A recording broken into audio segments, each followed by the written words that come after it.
Hello friends, स्वागत है आप सभी का हमारे चैनल स्टडी टैब पर। फ्रेंड्स, इस वीडियो में हम डिस्कस करेंगे हिंदी का सबसे इम्पोर्टेंट टॉपिक जो है यहाँ पर हिंदी वर्णमाला। यहाँ पर दोस्तों 2 मार्क्स के क्वेश्चंस पूछे जाते हैं। सामान्य हिंदी की सीरीज़ चल रही है दोस्तों, 4 वीडियोस देख लिए हैं स्टार्टिंग से। आज करेंगे यहाँ पर हम हिंदी वर्णमाला को, पहले कर लेंगे थ्योरी और लास्ट में करेंगे इसके MCQs। तो चलिए कर लेते हैं वीडियो को स्टार्ट। सबसे पहले कुछ वन लाइनर्स हैं जो डायरेक्टली पूछ सकते हैं आपसे। चलिए करते हैं स्टार्ट। वर्णों के व्यवस्थित समूह को वर्णमाला कहते हैं। ये सब नॉर्मल सी डेफिनेशन हैं। भाषा की सबसे छोटी इकाई, ये डायरेक्टली पूछ लेते हैं, ये क्या है यहाँ पर, ध्वनि या फिर वर्ण। भाषा की सार्थक इकाई पूछेंगे, देख लो अलग चीज़ें हैं, छोटी इकाई है ध्वनि या वर्ण। इसी प्रकार सार्थक इकाई पूछेंगे, आंसर करोगे वाक्य। अब देख लो आप, बढ़ते से घटते क्रम में भाषा की इकाइयाँ यहाँ पर लगाई गई हैं। पहला है वाक्य, उसके बाद आएगा उपवाक्य, फिर आएगा पदबंध, पद, अक्षर, फिर लास्ट में आएगा ध्वनि या वर्ण। ये डायरेक्टली पैटर्न आपसे 1 मार्क्स में पूछा जा सकता है। वर्णमाला में स्वरों एवं व्यंजनों का अध्ययन किया जाता है। अब देखो यहाँ से इंपॉर्टेंट क्वेश्चन आएंगे। कामता प्रसाद गुरु ने हिंदी वर्णमाला में मूलतः 43 वर्णों को माना है। वेरी वेरी इंपॉर्टेंट, डायरेक्टली पूछ लेंगे।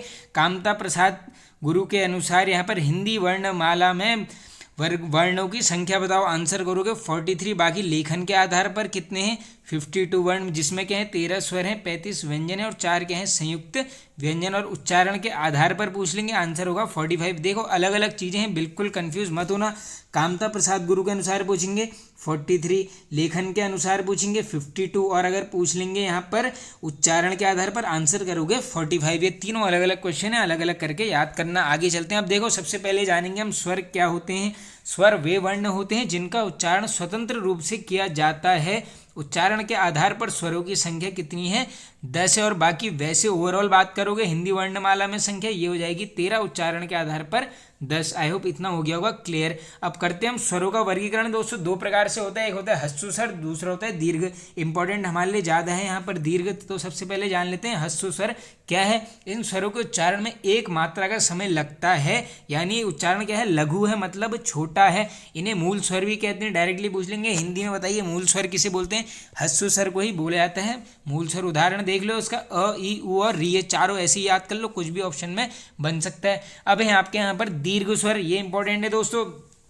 इन स्वरों के उच्चारण में 2 मात्रा का समय लगता है। इनका निर्माण ह्रस्व स्वर से मिलकर होता है। जैसे देखो अधन, ओ क्या हो जाएगा, आ बनेगा। अब इसके एग्जाम्पल देखो, आ, ई, उ, ए, ओ, ये सब इसके एग्जाम्पल हैं। और इसमें देखो तीसरा जो इंपॉर्टेंट है, 3 प्रकार के हैं, ह्रस्व, दीर्घ और पलूत स्वर।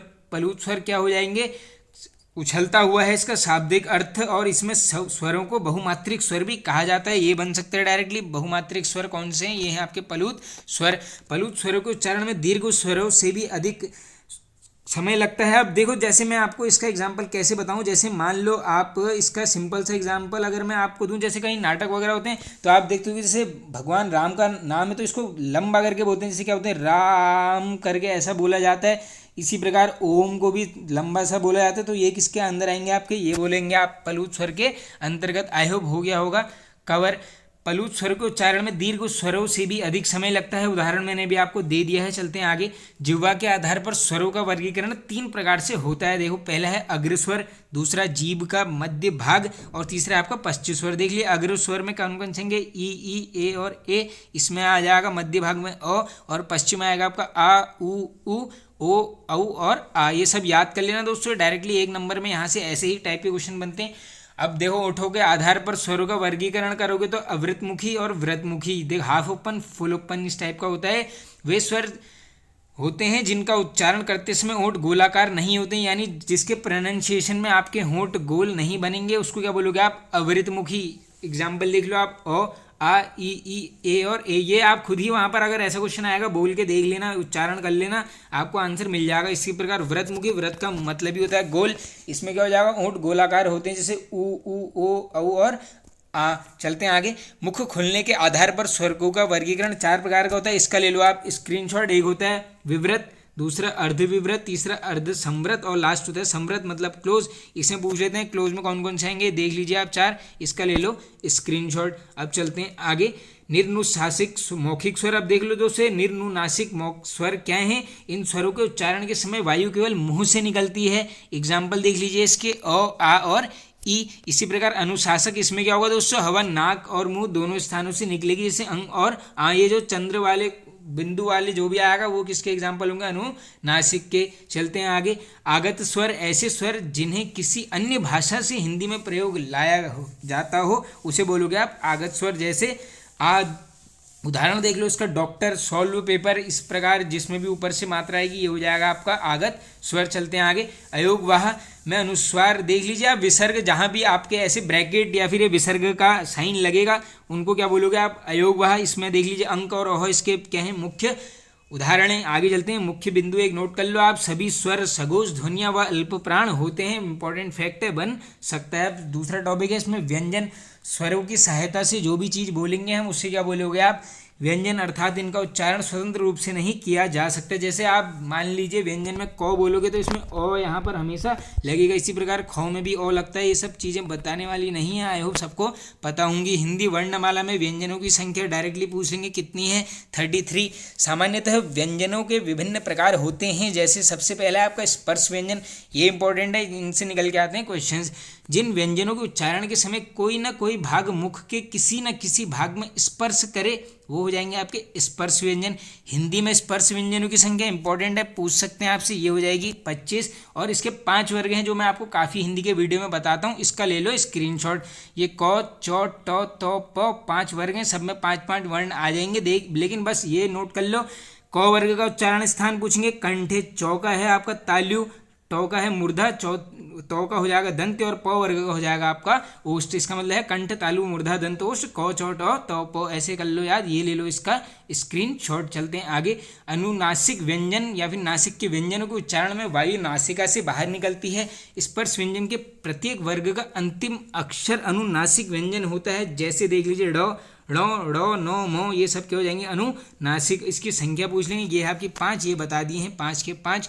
ऊष्म व्यंजन पूछेंगे, इसको क्या बोलेंगे यहाँ पर, संघर्षी व्यंजन भी। इसमें क्या होगा आपका उच्चारण में एक प्रकार की गर्माहट जैसी पैदा होगी। जैसे देख लीजिए ऊष्म व्यंजन डायरेक्टली शायद ये पूछा गया था आपका अभी लेटेस्ट एग्जाम फॉरेस्ट गार्ड का हुआ था, हाँ फॉरेस्ट गार्ड के एग्जाम में क्वेश्चन आया था, उसमें व्यंजन कौन से हैं, ये हैं आपके शौ, शौ, सौ और ह। चलते हैं आगे। अब देख लीजिए इसके भी वर्ग हैं, 4 हैं। शौ का हो जाएगा तालव्य, और ये शौ का होगा आपका मूर्धन्य, सौ का हो जाएगा वत्सर्य, और ह का स्वर मंत्र है। चलते हैं आगे। उच्चारण देख लीजिए, आपका चारों चीज़ें बता रखी हैं, आप देख लो। अघोष प्राणत्य 2 प्रकार के होते हैं, सबको पता होगा, अघोष महाप्राण, दूसरा होता है सघोष महाप्राण। चलते हैं आगे। अंतस्थ व्यंजन देख लेते हैं अब, जिन वर्णों का उच्चारण स्वरों एवं व्यंजनों के बीच होता है उसे क्या बोलते हैं, ये बोलते हैं आप यहाँ पर अंतस्थ व्यंजन। कौन कौन से 4 हैं, य, र, ल, व। आप देख लीजिए य का यहाँ पर उच्चारण स्थान भी दिया गया है, तालव्य, ये टेबल की भी ले लो स्क्रीनशॉट, आराम से आप इसका स्क्रीनशॉट ले लो। चलते हैं आगे। उच्छिप्त व्यंजन पूछेंगे आपसे, जिनके उच्चारण में जीभ उल्टी से तालु होकर छिटक जाती है, जैसे ड़ और ड़, बस ये याद कर लो। उच्छिप्त व्यंजन के उदाहरण क्या हैं, ड़ और ड़। चलते हैं आगे। संयुक्त व्यंजन, संयुक्त व्यंजनों का उच्चारण अन्य व्यंजनों की सहायता से किया जाता है, इनकी संख्या कितनी है, 4। देख लीजिए शौ डायरेक्टली पूछ भी लेते हैं कैसे बनता है, ये बनेगा आपका क और शौ के, उससे ये ऐसे इसका भी स्क्रीनशॉट ले लो। चलते हैं आगे। हिंदी शब्दकोश में संयुक्त व्यंजनों का क्रम देख लीजिए आप, शौ, त्र, ज्ञ और स्र है। आगे चलते हैं। आगत ध्वनियाँ या फिर ग्रहित ध्वनियाँ, इन्हें अरबी फारसी ध्वनियाँ भी कहते हैं, यानी जिसमें भी आप मान लो जैसे गो है, इसमें यहाँ पर अगर बिंदु मिल जाएगा, ये सब क्या हो जाएंगी आपकी अरबी फारसी की ध्वनियाँ हो जाएंगी। इसी में देख लीजिए आप, ये टेबल की भी ले लो स्क्रीनशॉट। अब है यहाँ पर से इंपॉर्टेंट पार्ट। घोषत्व के आधार पर व्यंजन होते हैं 2 प्रकार के, एक होता है आपका अघोष, दूसरा होता है सघोष। जिन वर्णों के उच्चारण के समय स्वर तंत्रियों में कोई विशेष प्रकार का कंपन न हो वे वर्ण क्या कहलाएंगे, आपके अघोष वर्ण कहलाएंगे। यानी प्रत्येक वर्ण का पहला व दूसरा व्यंजन क्या हो जाएगा आपका अघोष। जैसे वो पैटर्न बताया था आपको, क, ख, गो जो 5-5 का बनता है, इसमें देख लीजिए आप पहला और दूसरा व्यंजन अघोष है, यानी क और ख क्या हो जाएगा, इसमें अघोष हो जाएगा। ऐसे करके बिल्कुल याद करते हुए चलना।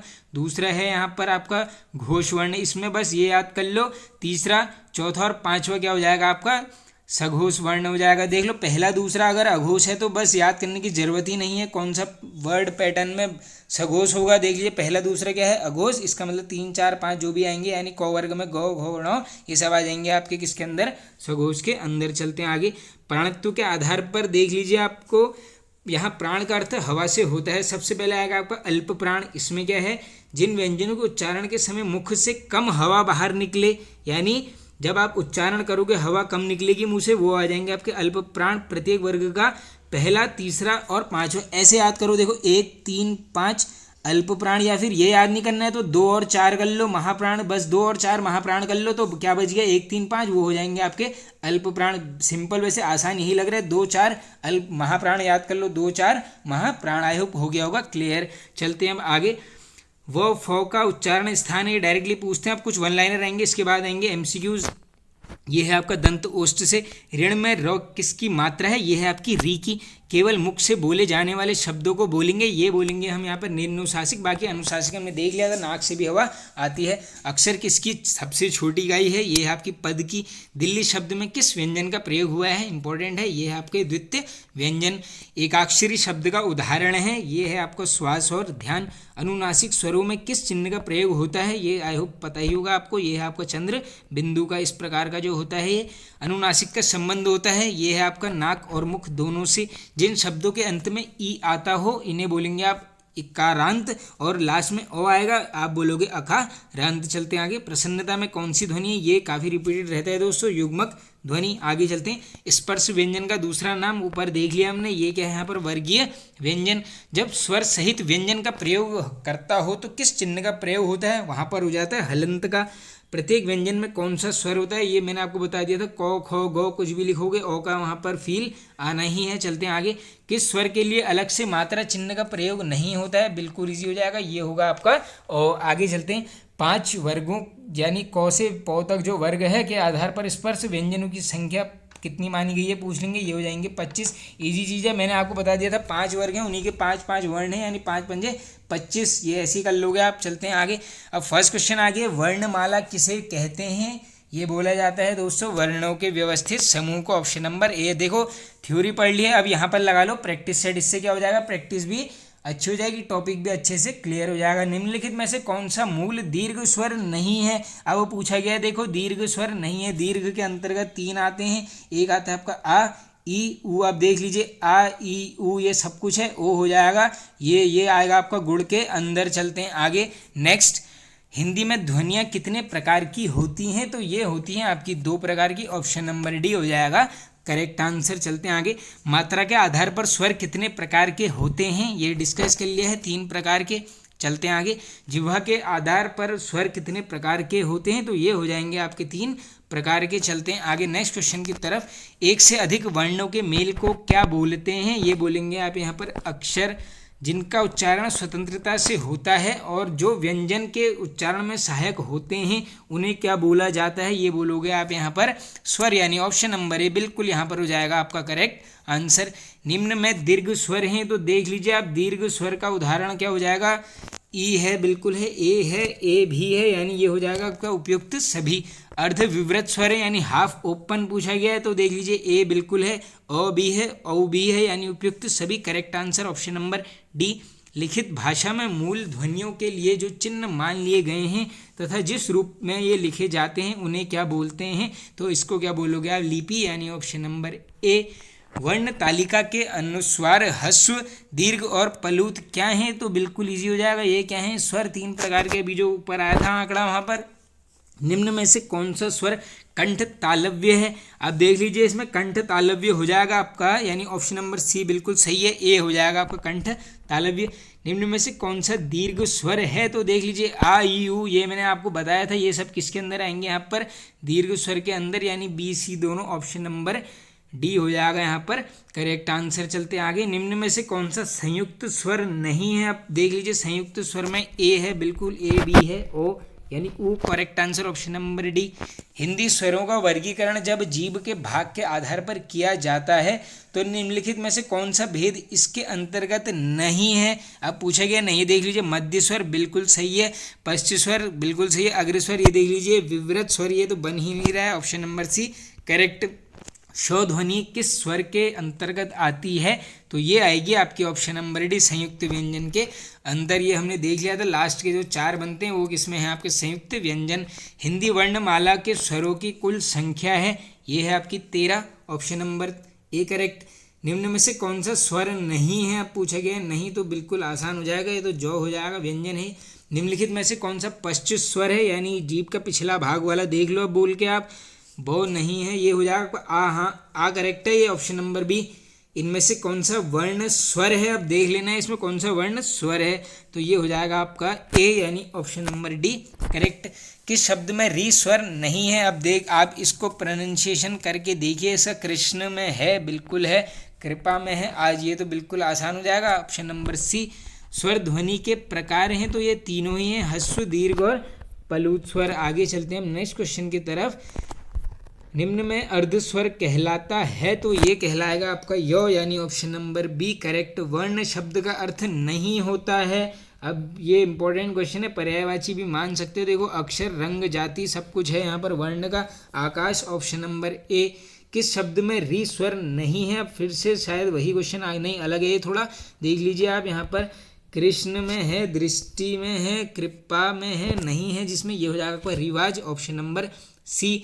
निम्न में से कौन सा स्वर समृद्ध है, यानी दोस्तों गोल पूछा गया है, इसमें ऑप्शन के हिसाब से जाओगे आप। जो नहीं है देखो ओ में होंठ गोल बन जाएंगे, आ में भी मुंह खुलेगा, ए में ई को कर सकते हो आप करेक्ट, यानी ऑप्शन नंबर डी सही हो जाएगा। निम्नलिखित में से अर्धस्वर कौन सा है, इसमें हो जाएगा आपका ऑप्शन नंबर बी यानी य। भाषा विज्ञान की दृष्टि से उ किस प्रकार का शब्द है, तो उ हो जाएगा आपका दोस्तों समृद्ध यानी ऑप्शन नंबर सी करेक्ट। पाणिनीय शिक्षा में ध्वनियों के वर्गीकृत करने के कौन से 5 आधार स्वीकार किए गए हैं, वेरी वेरी इंपॉर्टेंट क्वेश्चन बन सकता है। करेक्ट आंसर नोट कर लीजिए, स्वर, काल, स्थान, प्रयत्न और अनुप्रदान। मात्रा स्वर को क्या कहते हैं, बिल्कुल इजी क्वेश्चन हो जाएगा, ऑप्शन नंबर ए समरूप या फिर ग्रेफिम इसका अलग नाम है। जिन ध्वनियों के संयोग से शब्द का निर्माण होता है उन्हें क्या बोलते हैं, तो इन्हें बोलते हैं दोस्तों ध्वनि, option number B correct. Hindi भाषा में कितने स्वर हैं, तो हिंदी भाषा में स्वरों की संख्या हो जाएगी आपकी 11। चलते हैं आगे। भाषा की सबसे छोटी इकाई कौन सी है, ये हमने शायद फर्स्ट जो इसमें वन लाइनर आया था वही ये क्वेश्चन है। Correct answer option number C वर्ण। ई स्वर के उच्चारण में जीभ का कौन सा भाग आवश्यक है, तो ई के उच्चारण में हमेशा होगा अग्रभाग, ऑप्शन नंबर बी करेक्ट। चलते हैं आगे।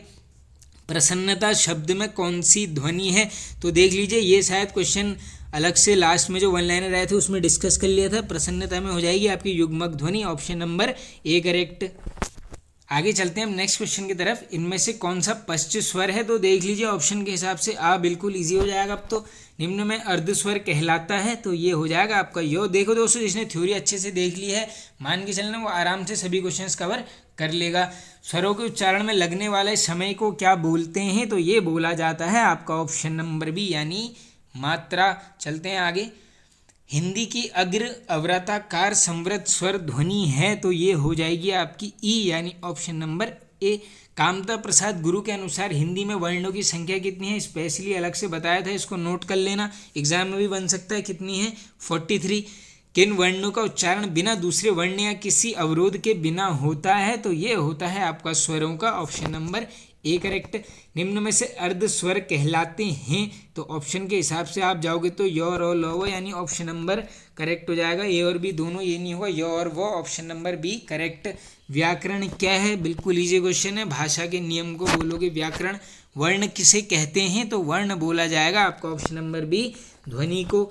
बोली का लघुत्तम रूप क्या है, तो बोली का लघुत्तम रूप है दोस्तों यहाँ पर ऑप्शन नंबर ए, ये है आपका वर्ण। और ये लास्ट क्वेश्चन है, हिंदी भाषा में मूलतः वर्णों की संख्या कितनी मानी गई है, तो ये मानी गई है आपकी ऑप्शन नंबर डी यानी 52। तो फ्रेंड्स ये वीडियो होता है एंड, आई होप सबको पसंद आया होगा। बाकी जिसने अलग वीडियोस नहीं देखी हैं वो आप सामान्य हिंदी प्लेलिस्ट में चले जाना, बिल्कुल टॉपिक वाइज सिलेबस पहले कवर कर रहे हैं। वीडियो पसंद आया तो वीडियो को शेयर कीजिए, चैनल को सपोर्ट कीजिए, चैनल पर नए तो सब्सक्राइब कर लीजिए, बेल आइकन को प्रेस कर लेना। Okay friends, thank